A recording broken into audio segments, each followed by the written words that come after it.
So today हम start करने वाले हैं एक नया फार्मेसी का टॉपिक जो कि है लेजिस्लेशन ऑफ होम्योपैथिक फार्मेसी।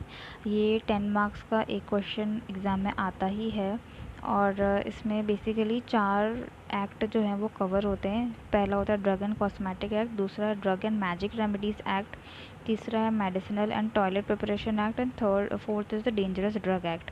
इसमें से जो फर्स्ट 2 हैं वो ज़्यादा एग्ज़ाम्स में पूछते हैं, बाकी के नहीं पूछते हैं, तो आप ये 2 भी कर सकते हो। तो स्टार्ट करते हैं ड्रग्स एंड कॉस्मेटिक एक्ट से, जो कि 1940 में दिया था। अब इसमें बेसिकली 3 चीज़ें हमको याद रखनी, 6A, 7A और 9A। अब सबसे पहले इसमें हम देखेंगे कि 3 चीज़ें कौन कौन सी आती है इसमें। फर्स्ट है सेल ऑफ होम्योपैथिक मेडिसिन, दूसरा है मैन्युफैक्चर ऑफ होम्योपैथिक मेडिसिन और थर्ड है labelling and packaging of homeopathic medicine. तो ये 6A, 7A और 9A में ये तीनों चीज़ें कवर होती हैं। सबसे पहले हम देखेंगे 6A। 6A is sale of homeopathic medicine.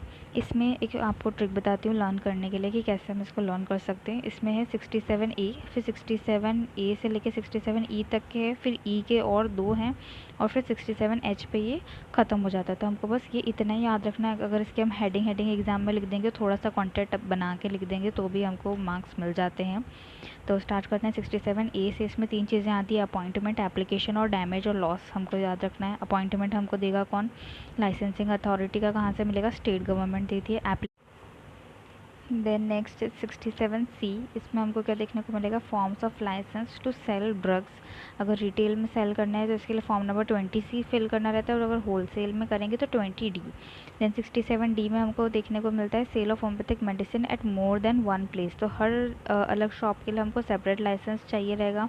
Then 67E में हमको ड्यूरेशन ऑफ लाइसेंस के बारे में पता चलता है। It is valid for 5 years from the date of licence issued. Then 67E में जो हमको दे रखा है वो है certificate for renewal issued in form 20E। Then 67F में हमको देखने को मिलता है conditions to be satisfied before a licence in form 20C या फिर 20D इज़ ग्रांटेड। 67G में हम वो सारी कंडीशंस बताएंगे लाइसेंस की, क्या क्या कंडीशंस है जो इम्पॉर्टेंट है कि प्रेमाइसेस हाइजीनिक होना चाहिए, और जो सेल है वो अंडर सुपरविजन होना चाहिए ऑफ ट्रेंड पर्सन। लाइसेंस जो है should permit inspector for inspection, और जो लाइसेंसी है वो मेंटेन करना चाहिए एक इंस्पेक्शन बुक। देन 67H में हमको दे रखा है कि कैंसिलेशन और सस्पेंशन ऑफ लाइसेंस जो है वो किन कंडीशंस में होगा। सबसे पहला तो ओनर जो है मेडिकल स्टोर का अगर गिल्टी फाउंड होता है किसी भी केस में तो वो सस्पेंड हो जाएगा। मेडिकल स्टोर जो है वो सेटिस्फाई नहीं कर रहा है terms and conditions of 20C और 20D में जो हमने कंडीशंस देखी थी वो। देन रनिंग हो रहा है, अगर अनहाइजेनिक प्लेस है, अगर पर्सन जो है वो स्टोर में काम कर रहा है वो उसको होम्योपैथी की